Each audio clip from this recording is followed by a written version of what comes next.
मैं सुदर्शन जादव, हाईजी इक्विपो इंजीनियरिंग, अहमदनगर, महाराष्ट्र से फिर आपके सामने आने का रीज़न मतलब ये जो आप देख रहे हैं स्टैंडर्ड खोआ मशीन है, गैस फायर्ड, जो हमारे इधर ज़्यादा चलता है।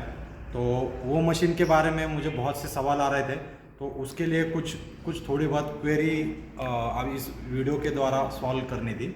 और दूसरी बात कि ये हमारा ईयर एंड जो मार्च में कंप्लीट हुआ बहुत अच्छा था। आप सबको थैंक करना था कि ये सब आपके सपोर्ट के बिना नहीं होता। ये सब आपका सपोर्ट है, आपका प्यार है, जो हम आगे बढ़ पा रहे हैं, आगे जा पा रहे हैं और आगे आगे नई नई हाइट्स अचीव कर पा रहे हैं। तो आप सबके लिए बहुत बहुत बड़ा थैंक यू। तो मशीन पे आते हैं सबसे पहले। तो आप ये देखेंगे, आपने देखा होगा बहुत जगह, ये gear box type, gear box में टिल्टिंग मशीन है, gas fired machine, basic machine है। तो एक जनरल इन्फो अगर आप मशीन का देखें तो बेसिक मशीन में ये मशीन का स्ट्रक्चर आता है, इसको हम बोलते हैं टॉप प्लेट मशीन का। ये आपका स्क्रैपर का असेंबली हो गया और यहाँ पे आपका स्क्रैपर है, ये कोन है, ये आपका वॉल है, आउटपुट वॉल है, और ये बेस है। इसको हम बेस मतलब तवा बोलते हैं, जो आप नीचे जिसमें आप जो भी लिक्विड डालते हो तो इसको बोलते हैं बेस, तवा।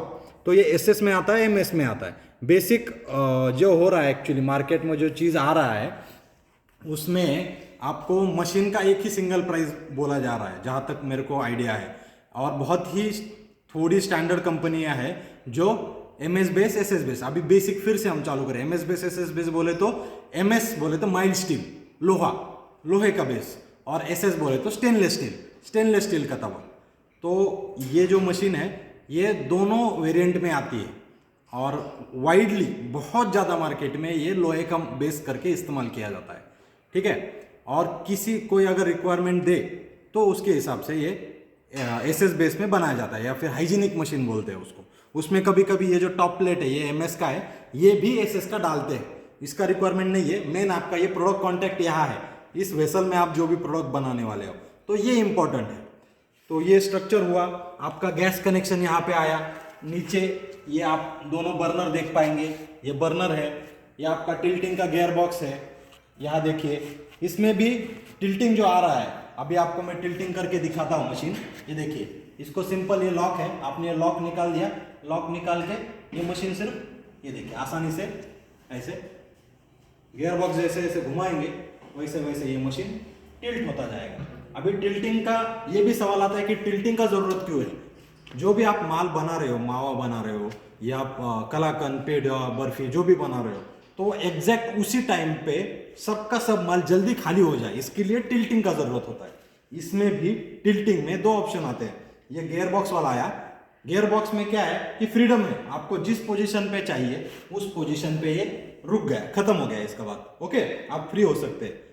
तो अगर आप इसको कम प्राइस में बनाना चाहते हैं तो हैंड टिल्टिंग में बना सकते हैं। इसको यहाँ पे एक रॉड आता है जिसको लॉक निकाल के हम एंड पोजीशन पे रख के खाली कर सकते हैं और उसको निकाल के सीधा टॉप पोजीशन पे ले सकते हैं। वो दो पोजीशन ही आता है उसमें, इसमें पोजीशन का फ्रीडम रहता है, ये फर्क पड़ता है। तो ये जनरल इंफॉर्मेशन मशीन का हो गया। हाँ, इसमें अगर गैस का पाइप अगर देखें तो अगर सिंपल मशीन रहेगा तो सिंपल मशीन में यहाँ पे साइड में गैस का कनेक्शन आता है। अभी ये टिल्टिंग है तो ये बीच में आएगा, इसलिए यहाँ पीछे की साइड पे गैस का कनेक्शन दिया गया है।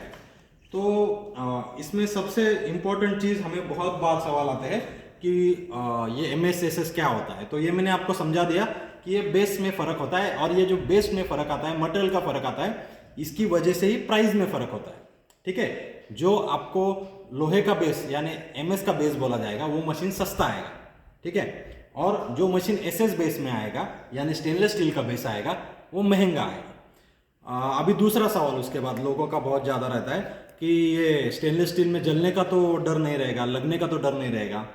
तो आप उसके पीछे थोड़ा डिटेल जाएंगे मेटलर्जी में, तो क्या होता है कि थर्मल कंडक्टिविटी जो होता है एसएस का वो कम रहता है इस कारण, और एमएस का जो है जो ज़्यादा रहता है, ऑलमोस्ट दुगना तिगना रहता है ऑलमोस्ट। अगर वो 18 वगैरह है तो वो 50 के आसपास है, तो ये प्रॉब्लम है। तो इसकी वजह से एमएस क्या करता है, हीट स्टोर नहीं करता लोहे का तवा। आप उसको बर्नर जोर से भी लगाएंगे तो भी जलने का डर बहुत कम रहता है, बहुत कम, ठीक है। लेकिन एसएस में उसके अलावा उल्टा हो जाता है, जो भी हीट आप उसको दे रहे हो वो उसके अंदर पकड़ के रखता है, वो छोड़ता नहीं जल्दी, इसलिए वो प्लेट गर्म भी हो जाता है जल्दी और जल्दी ठंडा नहीं होता।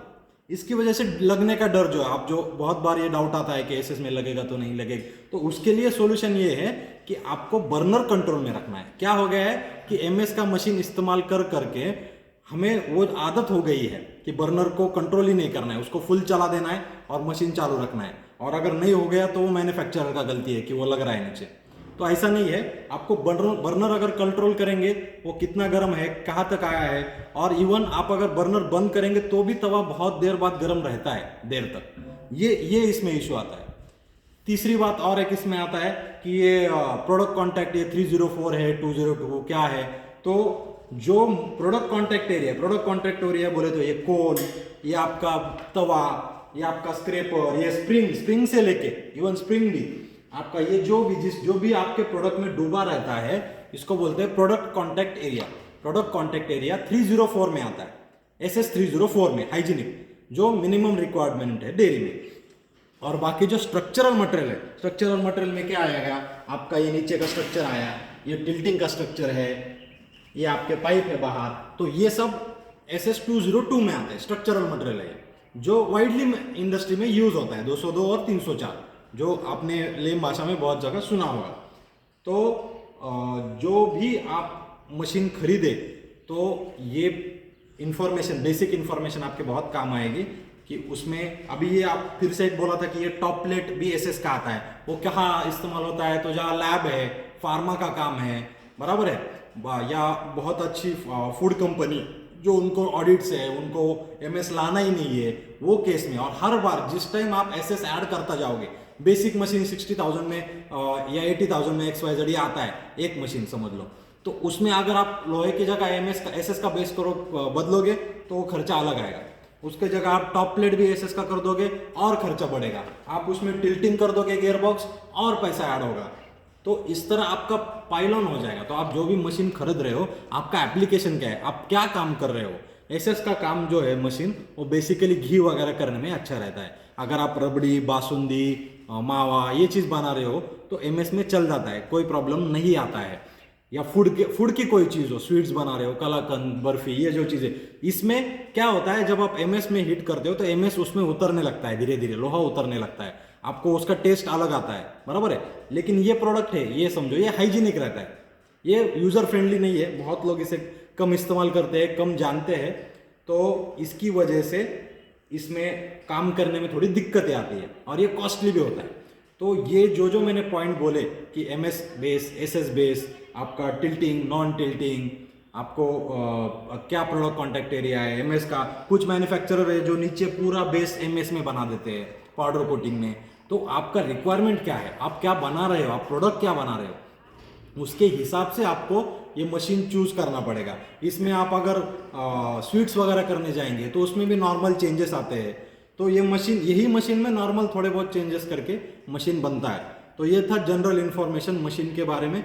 होप सो आप जब भी अगली बार कॉल करें, या मुझे नहीं, किसी भी मैन्युफैक्चरर को कॉल करें या किसी भी आदमी को आप पूछें, तो ये जनरल इन्फॉर्मेशन आपको मशीन चूज करने में बहुत काम आए।